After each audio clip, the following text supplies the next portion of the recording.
अब देखो बच्चों, आज हम एक नई यूनिट स्टार्ट करेंगे और ये यूनिट है डी ब्लॉक एलिमेंट्स। इन्हीं का अदर नेम है ट्रांजिशन एलिमेंट्स, संक्रमण तत्व। ओके, तो देखो बच्चों, डी ब्लॉक एलिमेंट्स मींस ऐसे एलिमेंट्स जिनका last electron n-1 d subshell means penultimate d subshell के ऑर्बिटल्स में एंटर करता है, तो ऐसे एलिमेंट्स को क्या बोला जाता है? D block elements. समझे बच्चों? ऐसे एलिमेंट्स जिनका last electron n-1 d subshell के ऑर्बिटल्स में एंटर करता है, तो ऐसे एलिमेंट्स कहलाते हैं डी ब्लॉक के एलिमेंट्स। ये ऐसे एलिमेंट्स हैं जो कि पीरियोडिक टेबल के most electropositive elements means S block के एलिमेंट्स और most electronegative elements means P block के एलिमेंट्स, इनके बीच में पीरियोडिक प्रॉपर्टीज का ट्रांजिशन कराते हैं। मींस एस ब्लॉक की प्रॉपर्टीज को पी ब्लॉक की प्रॉपर्टीज तक चेंज लाते हैं, उनमें ट्रांजिशन कराते हैं, इसलिए इन्हें क्या बोला जाता है? Transition elements. समझ गए बच्चों कि ये ऐसे एलिमेंट्स हैं जो पीरियोडिक टेबल के एस ब्लॉक के एलिमेंट्स और पी ब्लॉक के एलिमेंट्स के बीच periodic properties like as physical properties, chemical properties, इनका ट्रांजिशन कराते हैं, इसलिए इनको क्या बोला जाता है? Transition elements. तो देखो यही डेफिनेशन है कि the elements in which last electron enters in orbitals of penultimate d subshell means n-1 d subshell are called d block elements. The elements represented, these elements, हम क्या लिखेंगे कि these elements represented change or transition in properties from most electropositive elements। और ये कौन से होते हैं? S block elements to most electronegative elements means least electropositive elements, और ये क्या है? P block elements। Therefore these elements are called transition elements। समझ गए बच्चों कि इन्हें ट्रांजिशन एलिमेंट्स इसलिए बोला गया है क्योंकि ये एस और पी ब्लॉक के बीच पीरियोडिक प्रॉपर्टीज का ट्रांजिशन करते हैं, चेंज करते हैं, इसलिए इनको बोला गया है ट्रांजिशन एलिमेंट्स।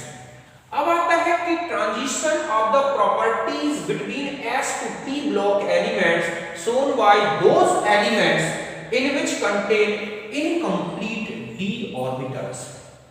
अब ध्यान रखें कि ट्रांजिशन, जो प्रॉपर्टीज का ट्रांजिशन है एस ब्लॉक और पी ब्लॉक के बीच, ये उन्हीं एलिमेंट्स से होता है जिनमें क्या होता है? इनकम्प्लीट डी ऑर्बिटल्स होती है, मींस D1 से लेके D9 तक कॉन्फ़िगरेशन मिलना चाहिए, वो भी एलिमेंट की ग्राउंड स्टेट में या फिर किसी कॉमन ऑक्सीडेशन स्टेट में। तो हम ट्रांजिशन एलिमेंट की एक डेफिनेशन और बोल सकते हैं कि ऐसे एलिमेंट्स जिनकी n-1 d ऑर्बिटल में एलिमेंट की atomic state means ground state या फिर किसी कॉमन स्टेबल ऑक्सीडेशन स्टेट या ऑक्सीडेशन स्टेट में इनकम्प्लीट या partially field D configuration D1 से लेकर D9 तक मिलता है, तो वही क्या कहलाते हैं? Transition elements. यही लिखा है कि transition of properties between s to p block elements shown by those elements in which contain incomplete d orbitals, incomplete d orbitals D1 to D9। Thus transition elements are those elements, okay, those elements in which those elements which possess particular या partially filled, ठीक है, which possess partially filled D1 to D9 configuration in n-1d orbitals. समझ गए बच्चों कि ऐसे elements ही इस तरह का ट्रांजिशन शो करते हैं जिनमें ग्राउंड स्टेट में या किसी कॉमन ऑक्सीडेशन स्टेट में partially field D configuration means n-1d configuration मिलता है d1 से d9 तक, वही कहलाते हैं, वही इस तरह का ट्रांजिशन कर सकते हैं। तो यही इसकी डेफिनेशन होगी। समझ गए ना कि the transition elements are those in which possessed ठीक है partially filled means d1 to d9 in n-1d orbitals in their ground state or one of their commonly occurring oxidation state। समझ गए ना, means d1 to d9 configuration। तभी हम transition elements बोलेंगे। अभी हम देखेंगे कि इस डेफिनेशन में क्या सारे डी ब्लॉक के एलिमेंट्स आते हैं या नहीं आते। ओके, तो समझे बच्चों कि ऐसे तत्व जिनका अंतिम इलेक्ट्रॉन उपांत डी कक्षक मींस n-1d कक्षक या n-1d उपकोष में प्रवेश करता है, वही क्या कहलाते हैं, डी ब्लॉक के एलिमेंट्स। ये ऐसे तत्व हैं जो आवर्त सारणी के प्रबल धन विद्युतीय तत्व मींस s ब्लॉक के तत्व और प्रबल ऋण विद्युतीय तत्व मींस p ब्लॉक के तत्व, इनके बीच में जो पीरियोडिक प्रॉपर्टीज हैं, आवर्ती गुण हैं, उनका ट्रांजिशन करते हैं, उनका संक्रमण करते हैं मींस धीरे धीरे उनका परिवर्तन लाते हैं, इसलिए इनको क्या बोला गया है, संक्रमण तत्व। अब आता है कि ऐसे डी ब्लॉक के तत्व जिनमें परमाणविक अवस्था में या किसी ऑक्सीकरण अवस्था में d1 से लेकर d9 तक कॉन्फ़िगरेशन मिलता है, वही इस तरह का ट्रांजिशन शो कर सकते हैं। तो हम इस बेस पर संक्रमण तत्वों की क्या परिभाषा दे सकते हैं कि ऐसे तत्व जिनके डी कक्षक n-1d कक्षकों में d1 to d9 कॉन्फ़िगरेशन या तो परमाणविक अवस्था में मिले या फिर किसी स्थायी ऑक्सीकरण अवस्था में, तो वही क्या कहलाते हैं, ट्रांजिशन एलिमेंट। तो यही लिखा है कि ऐसे तत्व जिनके अंतिम इलेक्ट्रॉन उपांत डी उपकोष n-1d के कक्षकों में प्रवेश करता है, डी ब्लॉक के तत्व कहलाते हैं। ये तत्व उच्च धन विद्युतीय तत्व मींस s ब्लॉक और उच्च ऋण विद्युतीय तत्व न्यूनतम धन विद्युतीय तत्व के मध्य कौन हो गए, ये p ब्लॉक के मध्य गुणों का संक्रमण या ट्रांजिशन परिवर्तन करते, इसलिए इन्हें क्या बोला गया है, संक्रमण तत्व। यह गुण उन डी ब्लॉक के तत्वों में मिलता है जिनमें अपूर्ण कक्षक होती है। अतः संक्रमण तत्व ऐसे तत्व हैं जिनके परमाणु की स्थायी अवस्था ग्राउंड स्टेट में या किसी ऑक्सीकरण अवस्था में अपूर्ण d1 to d9 कॉन्फ़िगरेशन मिलता है, उन्हीं को बोला जाता है क्या, संक्रमण तत्व। यहां तक नोट।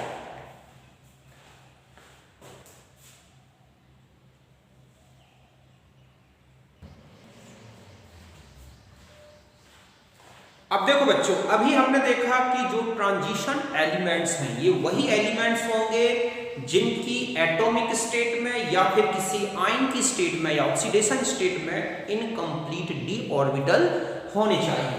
तो अगर हम ये देखें कि ये डेफिनेशन किन डी ब्लॉक एलिमेंट्स को इंक्लूडेड करती है और किन को एक्सक्लूडेड करती है, तो आप देखोगे कि ये जो डेफिनेशन है ये थर्ड बी, समझ गए ना, जो कि थर्ड ग्रुप है, थर्ड बी से लेके और फर्स्ट बी जो है कॉपर ग्रुप जो है वहां तक के एलिमेंट्स को कंप्लीट इंक्लूडेड करती है।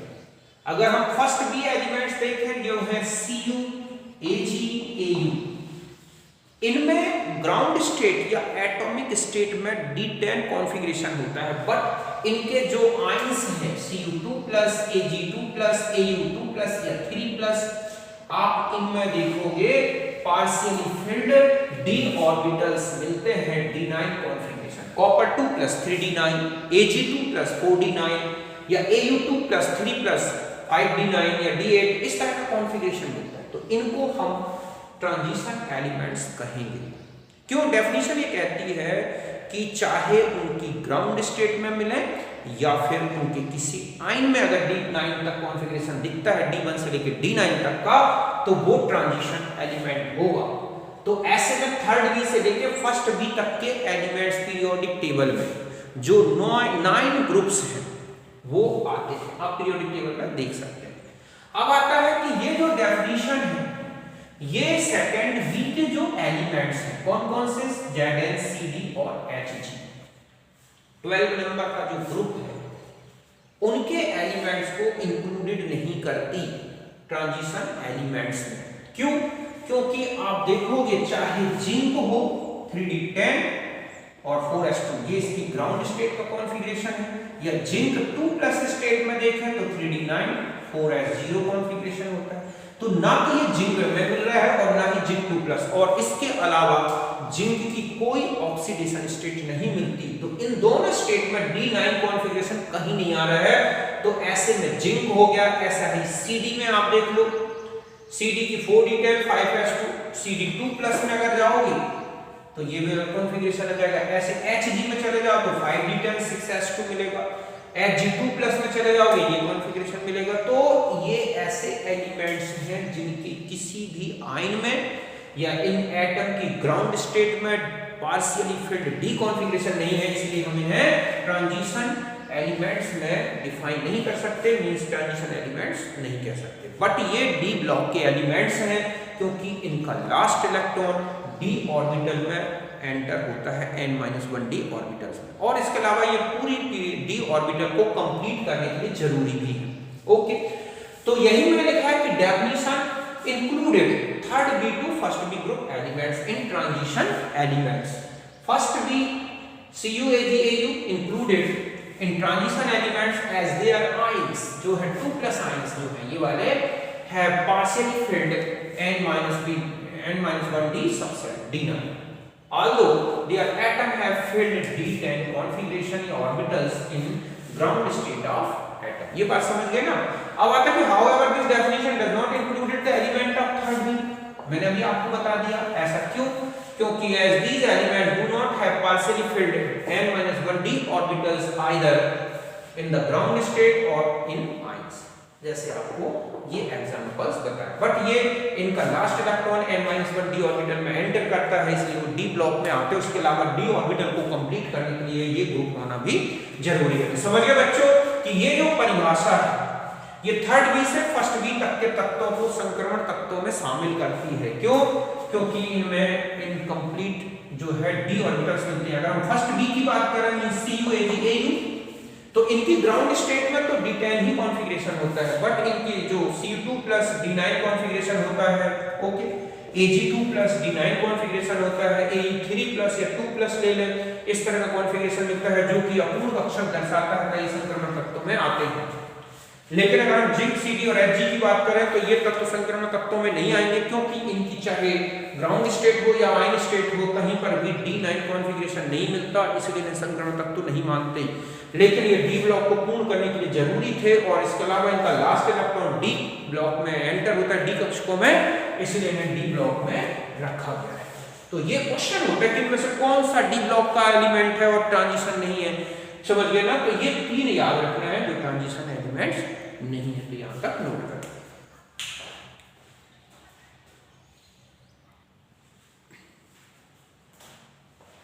अब देखो बच्चों, जो ट्रांजिशन एलिमेंट्स हैं इनका जो जनरल कॉन्फ़िगरेशन दिखेगा वो n-1 s2 n-1p6 n-1d 1 to 10 और ns0 1 to 2, 0 भी हो सकता है, 1 भी हो सकता है और 2 तक मिलेगा।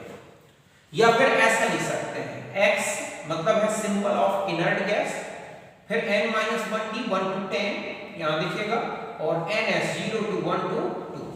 एक एग्जांपल है जैसे scandium 1s2 2s2 2p6 3s2 3p6 3d10 4s2। तो ये है n ऑर्बिट जो कि कंप्लीट या तो 1 होगा 0 होगा या 2 होगा। n-1d में यहां आप देख रहे हैं 1 दिख रहा है, n-1p में 6, n-1 में ठीक है s कंप्लीट है, और ये है इनका बाकी कॉन्फ़िगरेशन। या हम यहां तक का कॉन्फ़िगरेशन जो है कितना 1s2 2s2 2p6 3s2 3p6 यहां तक का तो हो गया R1 18 तक का, बाकी बचे 3 तो 3d1 4s2। ऐसे ही हम आगे देखेंगे।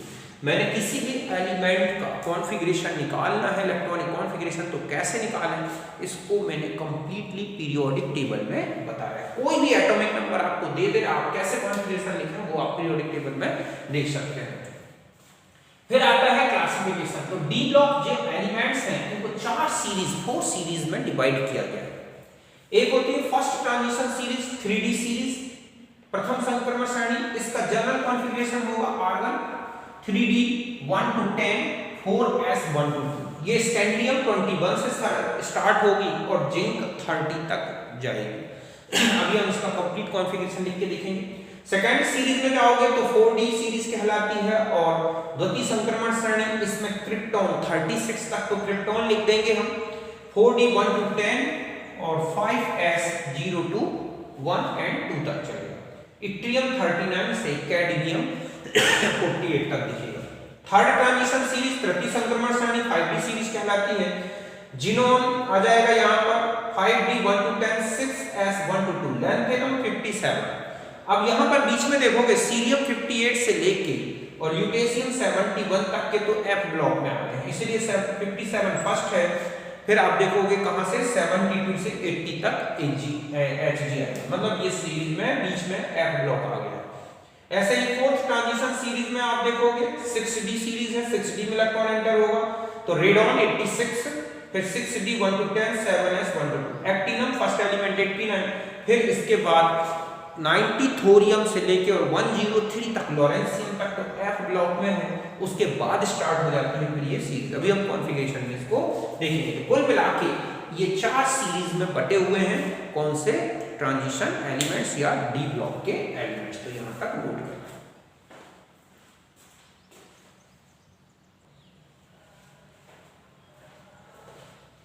अब देखो बच्चों, अब हम आ जाते हैं इन 4 सीरीज के इलेक्ट्रॉनिक कॉन्फ़िगरेशंस में। सबसे इंपॉर्टेंट जो कॉन्फ़िगरेशन है वो ये 2 है, क्योंकि आगे जो भी हम प्रॉपर्टीज डिस्कस करेंगे और उनमें से सबसे ज्यादा जो यूज होगी वो फर्स्ट ट्रांजिशन सीरीज है। ओके, तो इसे आपको बिल्कुल याद रख लेना है। फर्स्ट ट्रांजिशन सीरीज में फर्स्ट मेंबर है स्कैंडियम, 18 तक आर्गन अभी मैंने आपको बता दिया है 3D1 4s2, टाइटेनियम में 3D2, बेरिलियम में 3D3। अब यहाँ क्रोमियम में आ जाते हैं तो 3D4 4s2 होना था, लेकिन है क्या 3D5 4s1। ठीक है, तो ये क्यों है, due to extra stability of half filled. ठीक है, फील्ड कॉन्फ़िगरेशन। समझ गए बच्चों कि ये इसलिए है क्योंकि अर्धपूरित कक्षक अधिक स्थायी होता है, तो ये एक एक्सेप्शन यहाँ मिलता है। फिर मैग्नीज में S2 हो गया, फिर D6 D7 D8, फिर कॉपर 29 में, फिर यहाँ क्या हो गया D10 4s1। एक तो ये है, तो ये इसके कारण है extra stability of fully field configuration. तो इसमें जो 2 एक्सेप्शन आपको दिख रहे हैं उनका रीजन है इनमें क्या होना, हाफ फील्ड और फुल फील्ड कॉन्फ़िगरेशन की एक्स्ट्रा स्टेबिलिटी है। हालांकि सारे कॉन्फ़िगरेशन में एक्सेप्शन को हम केवल और केवल इन 2 के बेस पर नहीं बता सकते। फिर हम आ जाते हैं इसके बाद सेकंड सीरीज में, इट्रियम 39 4D1, क्रिप्टॉन 36 तक तो ये हो गया। समझ गए बच्चों, यहाँ कितना हो गया 36, 4D1 5s2, फिर 4D2, फिर यहाँ नियोबियम में आप देख रहे हैं 4D4 5s1, 4 यहाँ पर फिर ये आप देख रहे हैं S का अंदर आ गया इलेक्ट्रॉन। 2 रीजन है इसके, अभी मैं एक्स्ट्रा बताऊंगा। एक तो होता है हायर न्यूक्लियर चार्ज और lower screening effect and exchange energy of unpaired electron. मतलब यहाँ पर जो है एक तो न्यूक्लियर चार्ज बढ़ गया, दूसरा है डी इलेक्ट्रॉनों का पुअर शील्डिंग इफेक्ट होता है, और तीसरा है अनपेयर्ड इलेक्ट्रॉन जितने ज्यादा ऑर्बिटल्स में होते हैं वो उतनी ज्यादा एक्सचेंज होते हैं और एक्सचेंज एनर्जी बढ़ने से स्टेबिलिटी बढ़ती है। तो यहाँ पर आप देख रहे हैं कि पूरे सीरीज में ही 2 जगह छोड़ दें आप, एक तो यहाँ पर एक एक्सेप्शन स्पेसिफिक है, तो इन 2 कॉन्फ़िगरेशन को छोड़ दो तो देखो आप S1111 मतलब आपको यहाँ 3 और S2 होना था तो 4 और S1 5 6 7 8। अब यहाँ आ जाए तो 40 आप देख रहे हैं 4D10 हो गया, ये है it is due to highest nuclear attraction lowest screening effect, और ऐसा होने के कारण ही यहाँ पर कॉन्फ़िगरेशन दिखता है। फिर वही आगे बढ़ गया, D10 होने के बाद S1 हो गया, S2 हो गया, तो इस तरह से S में यहाँ तो एक तो ये सीरीज में इनके कॉन्फ़िगरेशन काफी इंपॉर्टेंट है। फिर हम जाते हैं थर्ड सीरीज में। थर्ड सीरीज में पहला मेंबर जो है वो है लैंथेनम 57, जिनॉन 54, ओके। फिर 4F0, 5D1, 6S2 first member of, ठीक है, कौन सा हो गई 5D सीरीज का फर्स्ट मेंबर है। फिर सीरियम 58 से ल्यूटेशियम 70 बनता, ये कौन सा ब्लॉक है बच्चों 4F ब्लॉक, यहाँ लैंथेनाइड्स आते हैं, तो ये डी ब्लॉक में नहीं आएंगे। डी ब्लॉक नेक्स्ट स्टार्ट होता है 72 हॉफनियम से, तो F14 तो रहेगी क्योंकि यहाँ 14 इलेक्ट्रॉन्स भर जाते हैं, और 5D2, 6S2, तो ये 14 तो सब में रहेगी, D3, D4, D5, D6, D7, D8, D9, फिर यहाँ पर D9 की जगह D10, तो एक एक्सेप्शन ये दिख रहा है, पर बाकी तो 5D10 हो गई होगा। यहाँ पर आप देख रहे हैं कि टंगस्टन में कोई कॉन्फ़िगरेशन में एक्सेप्शन नहीं दिख रहा है। रीजन ये होता है कि 4F इलेक्ट्रॉन अंदर जब इलेक्ट्रॉन ज्यादा हो जाते हैं तो ऐसे में स्क्रीनिंग इफेक्ट थोड़ा सा क्या हो जाएगा, ज्यादा हो जाएगा, और न्यूक्लियर अट्रैक्शन कम, ऐसे में इलेक्ट्रॉन अपने आप में डिस्ट्रीब्यूट हो जाए। दूसरा ये है कि इनमें बहुत ज्यादा एनर्जी डिफरेंस नहीं है, इसलिए इलेक्ट्रॉन इसी तरह से बने रहते हैं। तो अभी हम अलग से पॉइंट्स लिख लेंगे, और AU में तो वही D10 की स्टेबल कॉन्फ़िगरेशन। अभी मैंने 3 सीरीज लिखी, फोर्थ बताता हूँ, इसको कैसे याद रखें। वैसे भी तो ऑलरेडी मैंने पीरियोडिक टेबल में बता चुका हूँ, फिर भी यहाँ बता दूं कि इसको याद रखने में पहले सारे सिंबल लिखिए, SCTIB CRMN FECO NICU ZM, तो शक्ति वाकर मन फेंको नीक्यूजन, ऐसे याद कर लें 10, ओके। ऐसे ही यहाँ पर है यारी जोरदार निभाओ मौत तक रुकी रहे पड़े आग में, देखो यारी जोरदार निभाओ मौत तक रुकी रहे पड़े आग में कूदना, ऐसे याद कर लोगे। और ये है एल ला हफ्ता, LAHFTA, ला हफ्ता, वरना उधर इधर पड़ेगी और मार, मार मतलब मरकरी, मरकरी मतलब एजी, तो ला हफ्ता वरना उधर इधर पड़ेगी और मार, ऐसे याद कर लेना है आपको। जो एक्सेप्शनल कॉन्फ़िगरेशन है उनको ही विशेष याद रखना है, ओके। क्वेश्चंस आ जाते हैं कि इनमें सही कॉन्फ़िगरेशन कौन सा है, इनमें से कौन से कॉन्फ़िगरेशन सही नहीं है, तो इस तरह के कॉन्फ़िगरेशन में जहां जहां आपको एक्सेप्शनल नेचर दिख रहा है वो विशेष याद रखना।